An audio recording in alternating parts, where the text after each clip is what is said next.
안녕하세요, 여러분. 소울 스토리타임에 오신 것을 환영합니다. 오늘은 구병모 작가의 마법 같은 빵집 이야기, 위저드 베이커리를 준비했습니다. 달콤한 빵과 특별한 마법이 여러분을 기다립니다. 지금 시작해볼까요? 개암나무 가지. 모든 일은 배 선생과 그의 8살 난 딸로부터 시작되었다. 편의상 호칭을 배 선생으로 통일해야겠지. 한때는 아버지의 부인에 대한 예우로 꽤 오랜 시간 어머니라고 부르긴 했지만 우리 삶의 접점이 관절 빠진 뼈마디만큼이나 삐걱거리는 지금으로선 무의미한 이름일 뿐 최초의 만남 이후 얼마 지나지 않고부터 나는 그 이름을 부를 필요를 잃었다. 뭐 성이 배씨고 직업은 초등학교 선생이니까 조금도 잘못되지 않은 이름이다. 배 선생이 우리 집에 왔을 때 내 나이는 10살, 현실과 동화를 구분할 수 있는 가장 적절한 나이였다. 어릴 때는 인지능력의 미분화로 인해 현실과 동화를 구분하지 못하지만 일정한 나이를 넘어서면 현실을 떠나고 싶어 하는 마음과 누구나 조금씩 갖고 있는 피터팬 신드롬 때문에 인격은 복합적인 혼돈을 일으킨다. 그중 대다수는 잠깐의 방황 뒤 그저 그렇게 동화를 잊은 채 사라질 뿐이고 극소수 일부는 천장에 목을 매달거나 돌아버린다. 나는 지금 대다수 가운데 하나다. 가 아니라 나는 이미 6살 때 청량리역의 인파 속에서 동화를 잃었다. 그때 점퍼 주머니 속에 무심코 손을 넣은 순간 500원짜리 동전 4개와 셀로판지에 터질 듯 빵빵한 공기와 함께 쌓인 빵, 겉봉에 노래방 이름이 적힌 질 나쁜 휴대용 휴지 따위의 현실이 만져졌던 거다. 아버지는 호화로운 재혼식을 올리기가 남들 보기 민망하다며 그냥 합가하여 살림을 바로 차리고 싶어 했다. 그러나 배 선생은 자기가 피치 못할 사정으로 야반도주한 불쌍한 여자도 아니고 보쌈당에 온 과부도 아닌데 혼인신고만 간략하게 하고 구차하게 살림부터 살아야겠느냐고 반드시 내가 보는 앞에서 비눗방울과 드라이아이스 기체가 윤물을 추는 성대한 결혼식을 올릴 것을 주장했다. 그리고 신부에게 축하의 꽃을 건네주는 화동은 나여야 한다고. 그것은 아마도 일종의 선언. 나는 구질구질하게 내 밥 차려주고 빨래하러 들어온 식모가 아니라 처음부터 명실상부의 아버지의 부인이다. 따라서 어떠한 경우라도 너에게 모친의 권력을 휘두를 위치에 있다는 것을 두 눈 뜨고 똑똑히 확인해라. 이런 요지의 선언까지 눈에 띄지 않게 내 귓속에는 노골적으로 메아리 쳤다. 했을 정도면 배 선생도 나름 불안했던 모양이다. 내가 텔레비전 드라마 속의 사춘기 아이처럼 당신 같은 건 엄마로 인정할 수 없어. 하며 등교 거부에 들어가거나 밥에 모래를 끼얹고 못살게 구는 등 촌스러운 반항이라도 하리라 예상했나. 그래서 기선을 제압하고 주도권을 잡음으로써 이런 종류의 집안에서 일어날 수 있는 문제의 싹을 잘라버리겠다고 결심했나. 그렇다면 한참 잘못 짚었다. 그런 마음을 먹을 만큼 나는 엄마의 빈자리를 안타까워해 본 적이 없었고 그런 귀찮은 행위를 할 만큼 아버지와의 관계가 돈독하지도 않았다. 사람은 자기가 애당초 가져본 적이 없거나 너무 일찍 빼앗긴 것에 대해서는 미련을 품지 않는다. 어쨌든 그렇게 배 선생과의 공동생활은 시작되었다. 결혼식 날짜를 잡기 전 아버지는 나를 불러다 놓고 황당무계하며 신파적이기까지 한 다짐을 주었다. 너는 아직 어려서 이야기책 속에 있는 일들을 믿고 싶겠지만 말이다. 그게 다 거짓말이라는 것쯤은 이제 알지? 신데렐라의 새엄마나 백설공주의 새엄마 같은 사람은 이 세상에 절대로 없다는 거 말이야. 아버지는 백설공주 속의 마녀가 실은 친엄마라는 이본을 모르고 있었다. 그래, 오히려 너는 내 친엄마하고 안 좋은 일을 겪었으니 이해가 빠르겠구나. 이제부터 내 엄마가 되실 분은 처음 약속을 지킬 사람이다. 첫째 날에는 내 앞에 우유를 놓아줬다가 둘째 날부터 맹물로 바꿔버릴 사람이 아니야. 오히려 자기 딸과 자기 자신과 하물며 이 아빠까지 수돗물에 밥을 말아 먹는데도 내 앞에는 우유를 놔줄 분이다. 게다가 학교 선생님이기까지 하잖니. 얼마나 아이들의 마음에 대해 잘 알고 계시겠냐. 어떤 일이라도 불공평하거나 경우 업계 처신하지는 않으실 분이야. 천성이 바르고 고든 분이니까 그리 알고 꼭 엄마라고 부르며 따르도록 해. 아버지는 새물레가 나는 깨끗한 속옷과 셔츠가 시의적절하게 옷장에 채워져 있기를 바랐고 고소한 된장찌개와 숙주나물을 버무린 참기름 냄새가 아침마다 코끝을 간지리기를 바랐다. 그것을 위한 현실과의 타협이라는 거였다. 그렇게 장황하게 예를 들 것까지도 없이 나는 추후 아버지의 행보에 대해 코딱지만큼의 관심도 없었다. 그러나 아버지는 마치 내가 뒤뜰에 나만의 선앙당을 차려놓고 엄마의 영혼이 깃든 개암나무 가지를 흔들며 배 선생을 저주하기라도 할 것처럼 안절부절 못했다. 개암나무 가지란 생전에 엄마가 아이를 깊이 사랑하고 남겨진 아이의 행복을 진심으로 빌 때에만 그 신비한 힘이 발휘되는 것일 텐데도. 아버지의 조심스러운 위로와 설득의 몸짓 속에서 나는 사실 이런 일방적인 목소리를 듣고 있었다. 이미 일이 여기까지 되었는데 내가 별 수 있겠어? 깽판이라도 놓을래? 곱게 포기해, 응? 안 그래도 나는 해살 놓을 생각이 없었는데 아버지는 내가 과도한 긍정을 하고 두 분의 행복을 빌어드려야 이 결혼에 의미가 있다고 믿는 듯 지속적으로 대답을 강요했고 굴종을 기대했다. 아버지는 동화 속의 새엄마가 절대로 없다고 단언했으나 절대로만큼 폭력적인 말이 세상에 어디 있을까? 동화가 아무리 가공의 이야기라도 덮어놓고 허튼 소리는 하지 않는다.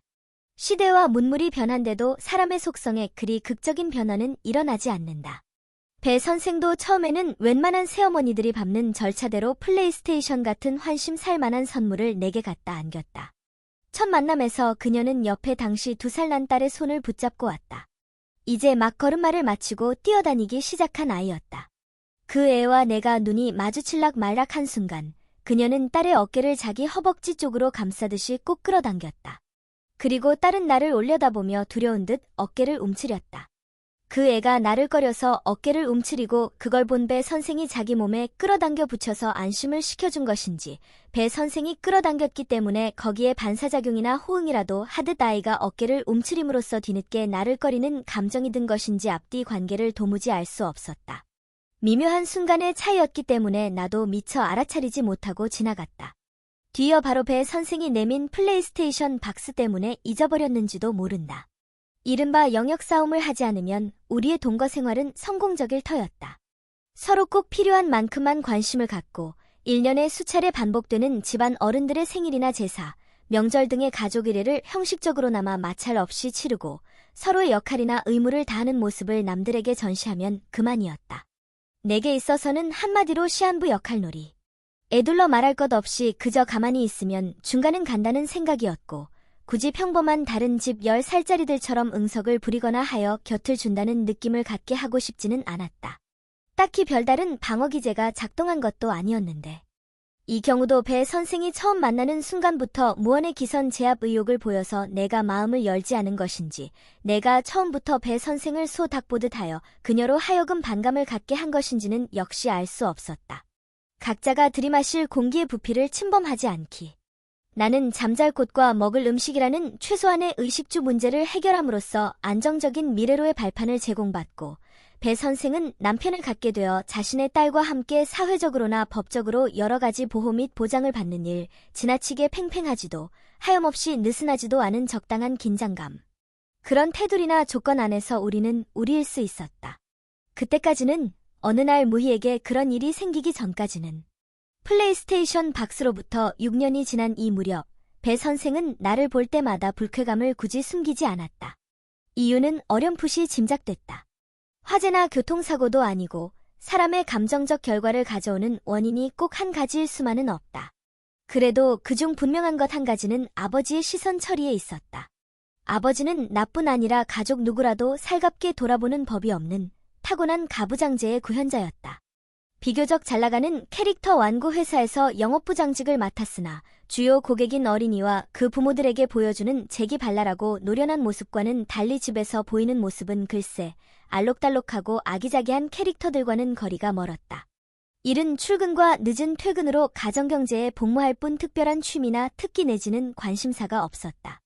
사회적으로는 남녀유별 사상을, 정치적으로는 수구골통 무리를 지지하는 모양이지만 집에서는 그런 유의 대화조차 거의 없었다. 그렇다고 한 집 안에서 눈 한 번 마주치지 않고 살아가기란 불가능했다. 학교에서 통지표의 도장을 받아오라고 할 적마다 등록금 고지서를 발부할 때마다 나는 이른 아침이든 늦은 밤이든 아버지와 면대하지 않고 지나갈 수 없었다. 어떤 용의주도한 태도로 가정통신문 기타 등등을 내미는 것이 가장 자연스럽고 신속하게 끝날까 고민했지만 그래도 그럴 때마다 한 번쯤 아버지는 나를 흘낏 볼 수밖에 없었다. 아버지는 모종의 의도 따위 없이 이런 식으로 말을 툭 내뱉곤 했다. 내 엄마는 옛날에 공부 잘했어. 이제 정신 좀 챙겨. 그럴 때마다 나는 아버지의 등 뒤에 서 있던 배 선생과 눈이 마주치곤 했다. 아무 말도 없이 다만 아버지의 뒤통수를 내려다보는 그 눈길 속에서 이런 목소리가 차갑게 울렸다. 당신 지금 그게 무슨 말이지? 내 엄마라니, 누구? 그러면 지금 나를 어머니라고 부르는 저 녀석은 뭐란 말이지? 왜 당신은 저 녀석에게 엄마가 따로 있었다는 사실을 이런 식으로 굳이 내게 상기시키지? 시작은 그저 일상적으로 내뱉을 수도 있는 말들에서 비롯되었다. 어째서 옛날 앨범을 이렇게 나 보란 듯이 책꽂이에 두는 거야? 문제의 앨범이란 좌표값으로 치자면 X는 100, Y는 0에 가까운 구석 자리에 있었다. 그 자리에 처박아둔 지 100년은 되는 듯. 그 얘기를 저한테 하세요. 아버지한테. 물어보세요. 똑바로 말 못해? 이거 내가 나 보라고 여기 널브러뜨려 놓은 거 아냐? 아닌데요. 별걸 갖고 다 트집이야. 그 이상 오래 마주 보아서는 곤란하겠다고 생각하며 나는 몸을 일으켰다. 그것이 점점 내 방에서만 보내는 시간이 늘어나게 된 단초. 무슨 생각으로 옛날 가족이 찍은 사진이 아직까지 내 눈에 띄는 데 있냐고? 그러니까. 아버지한테 하실 얘기를 왜 저한테? 너는 이 집 사람 아니야? 지금 여기 아버지가 어디 있어? 내가 지금 못할 말 하는 거니? 아, 그렇다는 건 아닌데. 내 아버지 일인데 내가 모르면 누가 안다는 거야. 왜 그런 눈으로 봐? 기분 나쁘게. 내가 이런 말 할 자격이 없다고 생각하나 보지. 설명할 가치도 없다거나. 그럼 내가 여기 나하고 있을 이유도 없겠지. 내 방에 가 있어. 그런 소소한 일들을 시작으로 집에서 내가 머물 공간은 점점 줄어들었다. 때로는 아무 생각 없이 학교 과제물이었던 음악감 상문 제출을 위해 거실 오디오로 CD를 틀곤 했다. 10분 뒤에 그녀는 거실로 나와 말없이 오디오 전원을 뽑아버리고 돌아섰다. 왜 그러느냐고 내가 묻기도 전에 그녀는 안방으로 사라지며 뒤통수만으로 툭 내뱉었다. 골이 지끈거려서 원. 가끔은 텔레비전을 보면서도 할 수 있는 널널한 공작 과제물 같은 것도 있었다. 가위, 풀, 나무 막대, 종이 같은 것이 거실 탁자에 어지럽게 널린 걸 보고 그녀는 탁상봇재로 들어 올려 내 방에 갖다 놓았다. 내 집이 정신 산란한 건 못 참거든. 이해해줄래? 이때까지만 해도 나한테 최소한의 동의를 구하는 이성은 남아있었던 듯. 그런 자잘한 장면들이 쌓이고 쌓여 초등학교를 졸업할 무렵에는 학교에서 다녀왔다는 기가 인사를 그녀에게 할 때가 참을 수 없는 시간 중 하나가 되었다. 나는 눈을 마주치지 않기 위해 고개를 되도록 깊이 숙였고 그 숙인 시선 끝에서 그녀의 슬리퍼가 말없이 사라지면 고개를 들었다. 배 선생은 최초의 결혼 생활이 실패로 돌아간 뒤 그것을 새 남편에게서 보상받고 싶어 했으나 아버지는 기대에 부응해주지 않았다. 그럴 만도 하지. 아버지는 단지 남는 장사를 위해 결혼한 거였으니까. 따로 사는 친할머니를 챙겨주고 살림을 도맡아주며 사회적 지위까지 괜찮은 여자를 얻기 위해 결혼 시장에 목돈을 지불했는걸. 그러나 그녀의 개인적 아픔을 이해한다고 해서 전처 아들인 내가 그 상처를 보듬어줄 의리나 책임 따위 없잖아. 더구나 그 전처가 어떻게 세상을 떠났는지 대강하는 내가. 부탁이야. 아버지를 증오하지 않고 평범하게 살아가는 것만으로도 배터리가 모자라. 제발.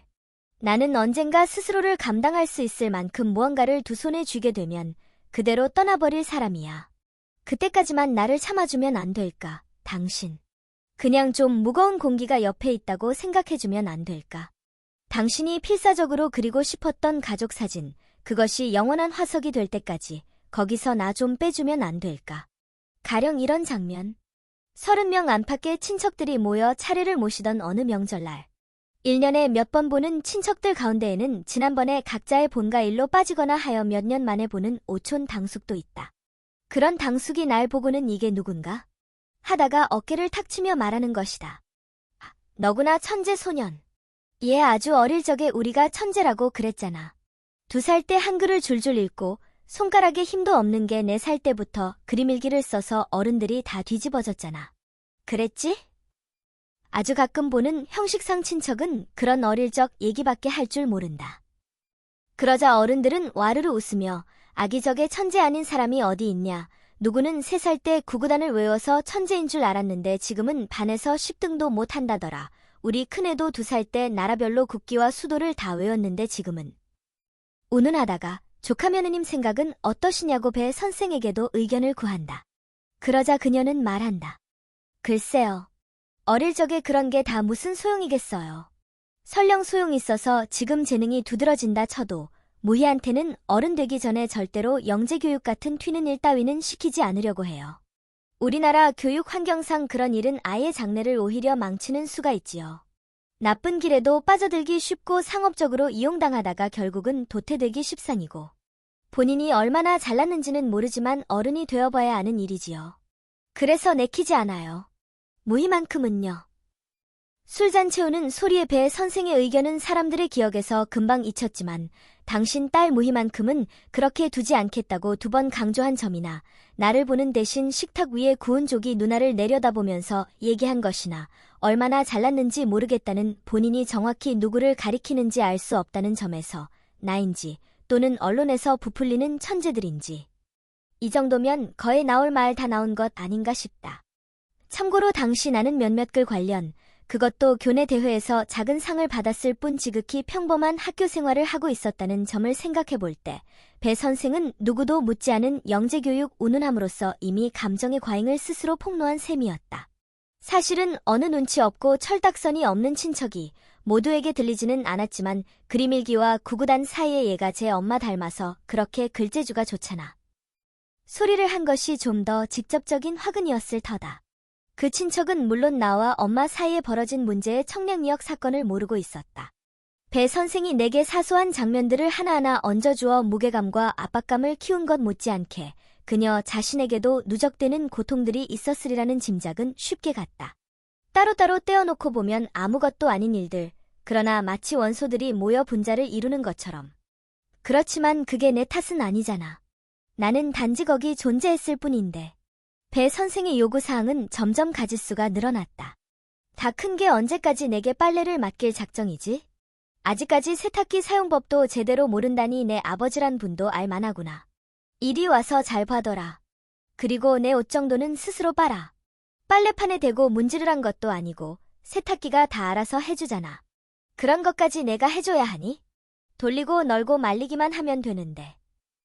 저녁을 먹었으면 밥값 좀 하지? 설거지하는 것까지 시범을 보여줘야 하니? 나는 살림하는 가정부로 이 집에 취직한 게 아니란 사실을 알아둬라. 이제 중학교에 들어갔으니 하는 말인데 교복 와이셔츠는 알아서 다려라. 학생 주제에 그것 말고는 입을 것도 없잖니. 온 집안의 옷을 다 다리라는 것도 아니잖아. 이런 말들이 단순히 가사노동의 불공정한 분배에 대한 비판 및 대안 제시 차원이라면 마땅히 존중하는 게 가정의 평화 유지에 도움이 될 듯하여 아무 말 없이 실천에 옮겼다. 그런데 어쩐지 그 말투와 상황에 따른 느낌은 그렇게 근시안의 단세포적인 처방으로는 해결되지 않는 무언가가 바탕에 깔려있는 듯했다. 무엇보다도 신변의 위협까지는 과장이라 쳐도 집안에서 나의 좁은 입지를 느끼게 된 것은 언젠가 배 선생이 내가 집에서 입는 옷까지 간섭하기 시작했을 때부터다. 집 전체를 너 혼자 전세 냈다고 생각하지 마라. 여름이라 덥다고? 선풍기를 틀어. 훌떡 벗는다고 시원해지는 줄 아니? 그 반바지에 러닝셔츠만 입고 온 집 안 돌아다니는 것 좀 그만둘 수 없니? 천박한 건 누굴 닮았는지.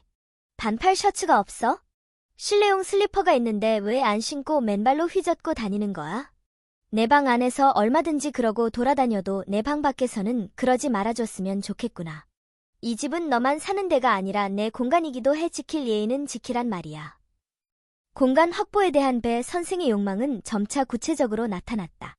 사람이 내 사람이라 생각되지 않을 때, 자리가 내 자리 아닌 것만 같을 때 더욱 증폭되는 공간의 욕구.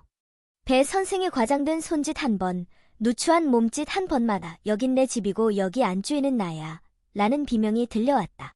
그 비명 너머로 자라나는 무희의 시무룩한 얼굴이 보였다. 그걸 걱정하고 있는 거야? 내가 당신의 영역을 침범해서 여동생을 해코지하기라도 할까봐? 정말로 그게 걱정된다면 나를 이렇게 대해서는 안 되잖아. 그 깨달음과 함께 나에게는 일정한 행동 양식이 생겼다. 어느덧 새벽같이 학교에 나가서 매점 빵으로 아침을 때우기 시작했다. 그녀의 공간을 새내어 옹송그리고 있는 시간을 조금이라도 줄이려는 나름의 타개책. 저녁이면 방에서 먹을 만한 빵을 사들고 집으로 들어와서는 현관문 바로 앞에 있는 내 방으로 들어가 문을 닫는 것이 습관화되었다. 여기만은 내게 허락된 공간. 그 문은 다음날 새벽에 깨어 제일 먼저 욕실을 쓸 때까지 설사나 고열 내지는 맹장염 같은 위급 상황이 아닌 한 웬만해서는 열리는 법이 없었다. 나는 다음 날의 학교 과제물을 워드로 작성하면서 레이저 출력기가 토해내는 힘겨운 소음의 거실에 텔레비전 드라마 대사가 섞여드는 소리를 들었다. 대체로 자정이나 되어야 들어오는 아버지는 이 사실을 알 수 없었다.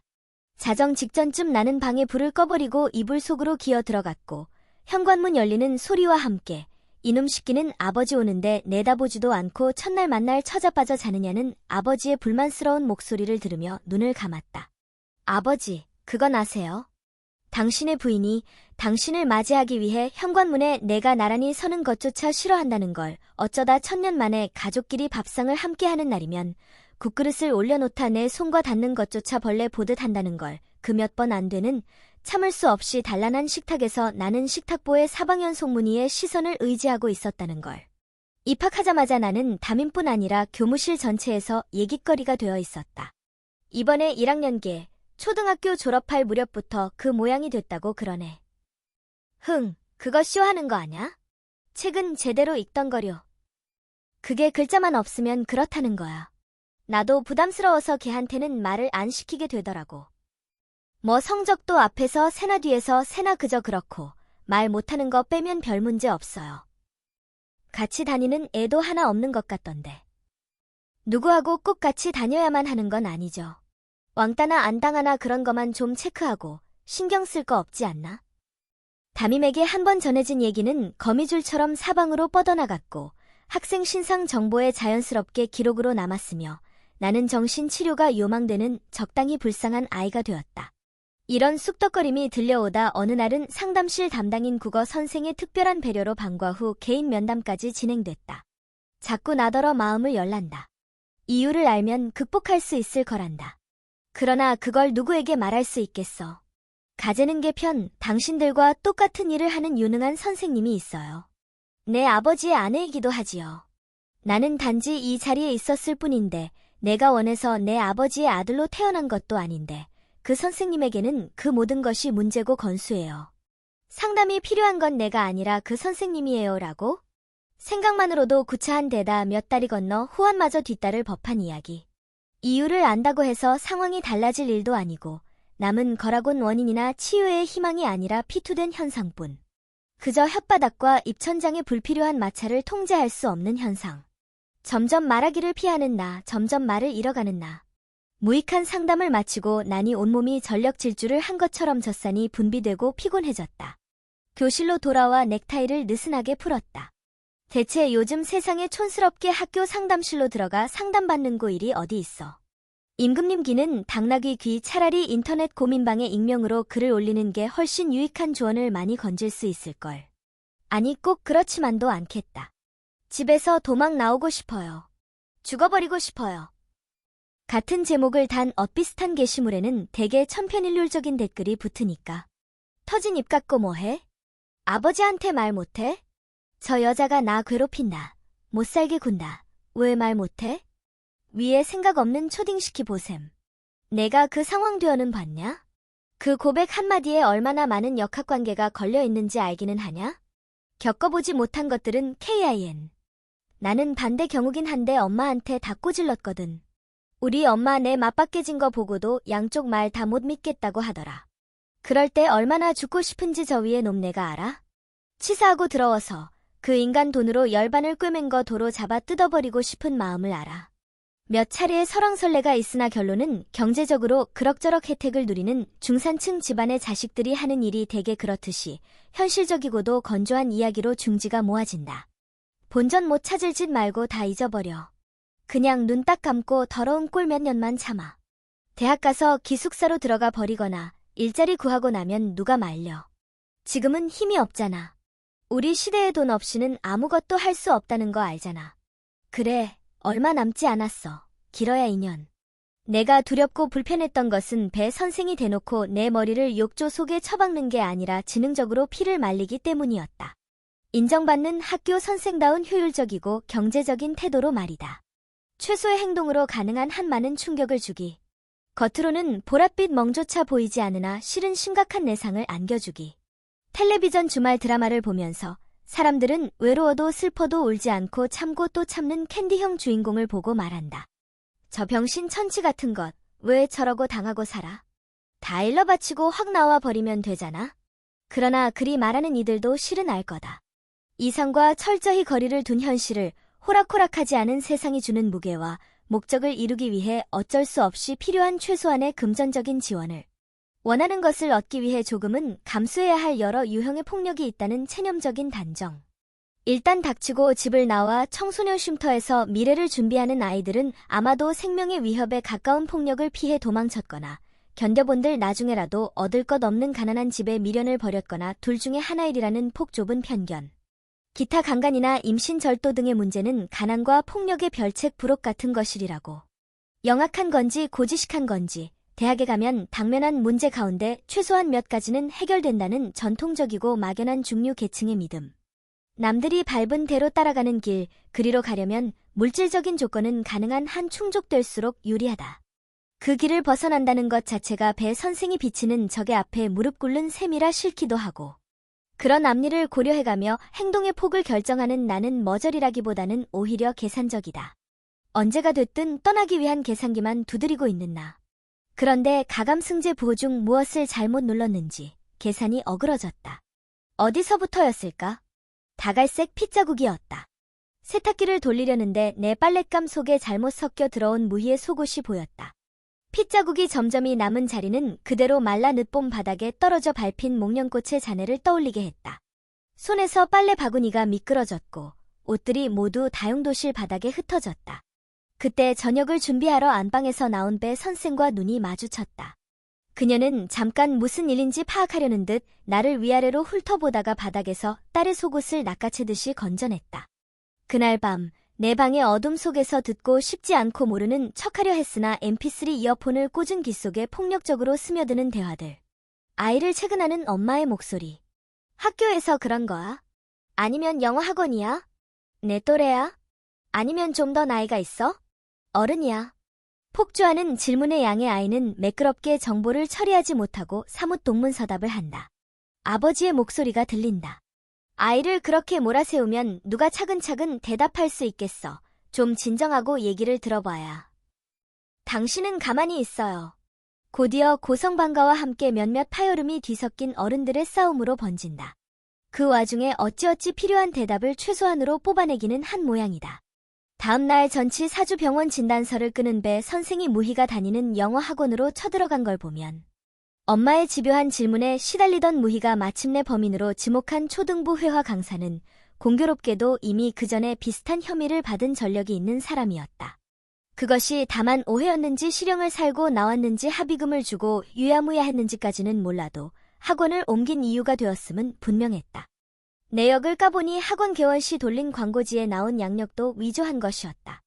그는 어린 시절부터 약 25년간 외국에서 살다 왔으며 그곳에서 고등학교까지 마친 뒤 국내 대학을 졸업한 것으로 되어 있었다. 그것이 원어민 강사 위주로 채용한다는 학원에서 일할 수 있었던 이유다. 그러나 그가 실제로 외국에서 산 기간은 2년 남짓에 불과하며 대학은 중퇴, 실제로 영어를 원어민 수준으로 한다는 것 말고는 사실인 게 별로 없었다.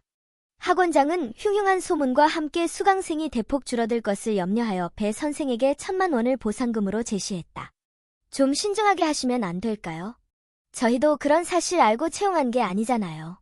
문제가 있으면 저희한테 얘기를 하셔야지. 애들 수업하는데 들어가셔서 선생님한테 직접 따지고 그러시면 안 되죠. 지금 같은 경우는 사실 확인도 되지 않은 걸 자꾸 인터넷에 글 올리면 애들 빠져나가는 거 책임지실 건가요? 막마루 같은 반의 다른 아이들한테서는 그런 얘기가 하나도 나오지 않았는데 그건 이상하지 않으신가요? 아이가 어디 딴 데서 안 좋은 일 겪고서 그렇게 둘러대는지 어떻게 아세요? 이봐요. 지금 내 딸이 없는 말 지어냈다는 거예요. 이렇게 모정의 뚜껑이 열린 이유는 딸이 이중으로 모욕당한 데 있었다. 배 선생은 학원장과의 전화 통화 내용이 담긴 보이스펜과 병원 진단서를 가지고 검찰청을 찾아갔다. 이를 더 크게 벌이는 것이 여자아이의 기억에 남아 좋을 게 뭐가 있냐는 아버지와 또 한바탕 다투고 난 뒤였다. 그러나 결국 아버지는 비열하지만 실속 있는 충고를 한 셈이 되어버렸다. 일주일 뒤부터 모녀는 수차례 검찰에 불려다니며 온갖 질문 공세를 받고 배 선생의 표현에 따르면 누가 피의자고 피해자인지 알 수 없을 지경이었다고 하니 말이다. 8살밖에 안 된 아이가 그런 일을 당했는데 그 검사 놈이 애한테 자꾸 끔찍한 질문들만 골라서. 무희야, 그 선생님이 어디서부터 어디까지 만졌는지 손으로 좀 짚어볼래? 오줌 누는 데만 만졌니? 아니면 똥 누는 데까지? 아니면 그 사이만? 그 선생님이 손 말고 다른 건 넣지 않았니? 볼펜이나 나무젓가락? 아니면 선생님 고추는? 너에게 그걸 보여주거나 만지게 하지는 않았고? 입으로 빨게도 했니? 크기가 얼마만 했지? 요만큼, 아니면 이만큼 컸니? 참다 못해 내가 끼어들어서 지금 야동 오디션이라도 보느냐고, 크기가 무슨 상관이냐고 따졌어. 그랬더니 어른이 아닌 어린애가 그랬을 수도 있으니까 당연히 체크해야 한다나. 한 번만 더 질문하는데 방해하면 나를 밖으로 쫓아내겠다고도 했어. 나는 얘 엄마인데. 엄마 앞에서 그런 모욕적인 질문을 하고도. 이럴 때 아버지는 조용조용히 모정의 분노에 공감해주기만 해도 모자랄 판에 현실적인 대답을 하고 말았다. 그러게 내가 진작 뭐라고 했어. 그런 불편한 일 겪을 거 다 알고도 당신이 선택한 거 아냐. 이제라도 그만두고 학원 옮기는 걸로 끝내. 합의금이고 뭐고 더러워서 그딴 건 안 받는다고 학원장 얼굴에 던져주고. 당신, 합의금 따위 더러워서 안 받는 것까지는 당신 말이 맞아. 하지만 그만두라니, 얘가 당신 딸이어도 그렇게 말할 수 있어? 좋겠군, 당신은 아들밖에 없어서. 안 그래? 무슨 말을 그렇게 해, 당신 아들이기도 하잖아. 당신부터가 그동안 내 아들 내 딸 갈라놓고 생각했는데 나한테 뭘 바라는 거지? 당신이 동조해주지 않겠다면 나도 필요 없어. 나 끝까지 싸워 보일 거야. 학원이고 그 작자고 다 작살내 버릴 거라고. 굳이 알고 싶지 않은 이야기들. 그래도 나는 어린 무희에게는 악감정이 없었기 때문에 배 선생의 고통을 딱히 고소하다고는 생각지 않았다. 그러나 내가 이 일을 모르는 척하는 게 그녀가 바라는 일인 것 같아 가만히 숨죽였더니 그건 또 그거대로 욕을 먹었다. 집안 꼴이 어떻게 돌아가는지 너 모르지? 참 세상 살기 편하겠구나. 너나 내 아버지나. 내가 내 엄마였어도 그랬을까? 얘가 내 동생이었어도 그랬겠니? 그러나 막상 내가 무희의 문제에 관심을 보이려 들거나 염려하는 제스처라도 취하면 그건 또 그거대로 배 선생의 맘에 들지 않았다. 주제넘게 우리 일에 뭘 나서고 있어. 어른들 말하는데 끼어드는 건 어디서 배워먹은 버르장머리인지. 나보고 어느 장단에 춤을 추라는 말인가. 무희는 처음부터 일관되게 초등부 강사를 범인으로 지목했기 때문에 결국 검사와 함께 삼자대면이 이루어졌다. 이 자리에서 문제의 초등부 강사는 냉정하고 침착하게 말했다고 한다. 딸 자식이 그런 일을 겪었을 때 어머님의 심정은 충분히 이해가 갑니다. 저도 자식이 있는데 그걸 모를까 봐서요. 하지만 지금 어머님 실수하시는 겁니다. 어디서 어떻게 제 과거를 캐보셨는지는 묻지 않겠지만요. 그 출처도 그다지 바람직하거나 합법적인 경로로는 보이지 않습니다. 저도 아이 키우고 가르치는 사람으로 어머니 입장과 하나도 다르지 않습니다. 옛날 일은 그 당시에 이미 서로 간 약간의 오해가 있었던 것으로 합의하고 화해했습니다. 그런데 지금은요. 아이들 여럿이 같은 주장을 한다면 제가 죽일 놈이겠지만 그렇지 않잖습니까? 저는 어머님 덕분에 멀쩡히 다니던 직장에서도 잘리게 생겼고 따지고 보면 제 쪽이 손해가 더 막심합니다. 좋든 싫든 저야 그런 일 겪어본 사람이니까 이것도 제 업보로 알겠고요. 무고한 사람 건드린 죄는 묻지 않을 테니 여기서 접으세요. 저도 학원 그만두는 마당에 더 이상 학원에 손에 끼치기 싫습니다. 무고해? 당신 학원하고 짜고서 애를 거짓말쟁이로 만들려는 거예요. 그때 검사가 끼어들어 두 사람의 말을 가로막았다. 이봐요 아줌마, 좀 가만히 계세요. 목소리 좀 낮추고. 여기가 어디라고 소란을 피우길. 아저씨도 말 너무 길게 하지 마요. 지금 당신 데려온 이유가 뭔지 알아? 애한테 얼굴 다시 한번 확인하게 하려는 거야. 검사가 배 선생의 직업을 알고 있음에도 선생님이라 부르지 않고 꼬박꼬박 아줌마라고 부르는 것이 그녀의 신경을 더욱 건드렸다. 검사마다 개개인의 특성에 따라 다르겠지만 상당히 많은 검사들이 검찰청에서 기선을 제압하기 위해 피해자를 막론하고 존칭을 생략하기 일쑤라는 게 배 선생의 각주였다. 나더러 아줌마라니, 나도 당신한테 아저씨라고 부르면 되나요? 아저씨, 자식 키워봤어요. 당신 자식이 그런 일 당하고 와도 그게 거짓말일 가능성에 무게를 두고 수사할 건가요? 미안하지만 나는 결혼 안 했어요. 못한 거겠지요. 그런 정신머리로 앞으로도 못하길 빌죠. 소모적인 얘기 그만합시다. 거짓말이라고는 안 했어요. 괜히 애매한 사람한테 피해가 가면 곤란하니까 잘 좀 생각해보시라는 말씀입니다. 꼬마야, 너도 정말로 이 선생님 맞는지 다시 한번 생각하고 대답해. 거짓말해서 나중에 아닌 걸로 밝혀지면 너나 내 엄마가 대신 감옥 간다. 검사가 어떻게 애를 협박해요? 애를 어떻게 감옥에 보낸다는 거예요? 인터넷에 올려도 되겠어요? 정말 그놈의 인터넷. 요즘 아주 그냥 인터넷이면 다 되는 줄 알죠? 그건 원대로 해보세요. 그리하여 상황은 다시 역전에 역전을 거듭했다. 무희는 서너 번까지는 일관되게 초등부 강사를 범인으로 지목했으나 검사가 7번째 똑같은 질문을 하자 잘 기억이 안 난다거나 딴청을 부리거나 울어버리는 등 가지가지의 반응을 보여 배 선생을 당황하게 만들었다. 자, 보세요. 우리나라 현행법은 물적 증거를 중심으로 합니다. 어린이의 진술을 증거로 채택하기가 현실적으로 어려워요. 안정된 분위기에서 정신과 의사와 아동심리학자 등의 전문가를 동석시키고 최초에 단 한 번 진술만을 증거로 인정해야 한다. 말은 쉽습니다. 하지만 그렇게 말하는 사람들더러 직접 현장에서 지지고 볶고해보라지요. 아하, 그렇지. 그쪽도 선생님이라고 하시니까 잘 알겠네요. 실제로 얼마나 많은 아이들이 자기도 모르게 사실과 다른 얘기를 하곤 하는지. 그 애들이 영악하다거나 악의가 있어서 그렇다는 게 아니잖아요. 아이들은 땅속에 목을 묻은 타조와 같단 말입니다. 어린이 성폭력 가해자의 비율은 아는 사람이 75%. 그 75 가운데 통상 동네 사람이 38%, 친척이 19%, 교육기관 관계자가 17% 정도. 그러니까 한 군데만 드립하지 마시고 시야를 좀 넓게 보시라고요. 이런 사정으로 집안의 분위기가 암울해지고 흉흉함은 극에 이르렀던 어느 날 밤이었다. 여러 가지 문제 때문에 아버지는 최근 들어 열심히 제 시간에 퇴근하곤 했으나 그것은 우중충하고 음산한 집안 분위기를 쇄신하는 데 별로 도움이 되지 않았다. 게다가 무희의 진술이 달라지자 마음을 바꿔먹은 초등부 강사가 명예훼손으로 맞고소를 하고 배 선생은 검찰 출두 명령을 받았다. 그날 밤 배 선생은 살려달라는 무희의 머리끄덩이를 잡고 빙빙 돌리며 철제 옷걸이로 아무데나 두들겨 패었다. 말해. 누구야? 그 새끼가 아니면 누구? 너 인연, 엄마 병신 만들고 생사람 잡고 이제 개망신당한 걸 어떡할 거야? 죽어 이년아. 어떤 놈이야? 바른대로 말 안 해. 아주나 보란듯이 패고 있는데 사실 말이지 미안하게도 나는 무희에게 악감정이 없는 대신 맞고 있는 걸 구해줄 의리도 없었기 때문에 말리지 않고 있었다.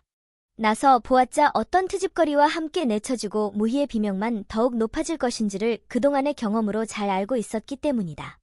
그런데 90도 각도로 천천히 들어 올려 내 얼굴을 가리키는 무희의 손가락을, 그 의미를 나는 이해할 수 없어 한동안 멍하니 그 자리에 서 있었다.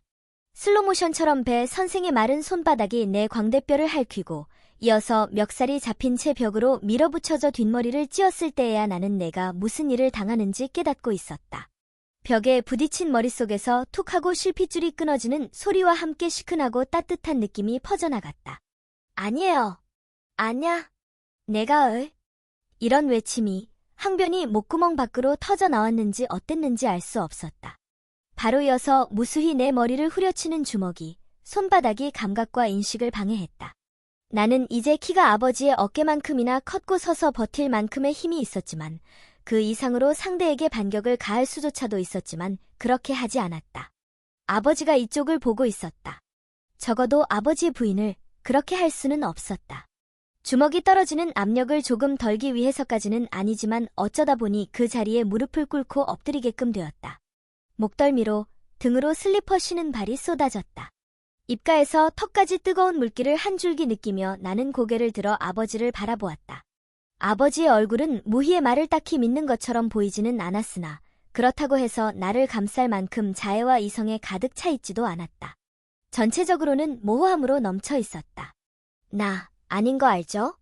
내가 그럴 리 없다는 거 믿어줄 거지요. 이것도 말이 되어 내 몸 밖으로 나왔는지 머릿속에서만 맴돌았는지 알 수 없었다. 하여튼 분명한 건 마침내 발길질을 거둔 배 선생이 격앙된 얼굴로 아버지 옆을 지나쳐 송수하기를 들었다는 것이다. 여보세요. 거기 경찰서죠. 소년범을 신고하려고 하는데요. 그 순간 합리적인 사고 체계는 퓨즈가 나간 듯 모두 끊어져 버렸다. 설령 잡혀간다고 해도 사실이 아닌데다 증거도 없으니 금방 집으로 돌아와 오해를 풀 수 있으리라는 우아한 판단 같은 걸 할 상황이 아니었다. 배 선생이 전화기를 드는 것을 아버지가 말리지 않았는데 그런 집에서 내가 더 이상 어떻게 오해를 푸는 따위의 낭만적이고 동화적인 일을 기대할 것이며 일상의 안녕을 구할 수 있겠어. 나는 난파 직전의 선박에서 무게를 줄이기 위해 바다로 던져진 포로나 이방인과 다름없었다. 그것을 느끼는 순간 나는 전화를 끊고 계속해서 멱살을 감아쥐어 오는 배 선생을 떠다밀었다.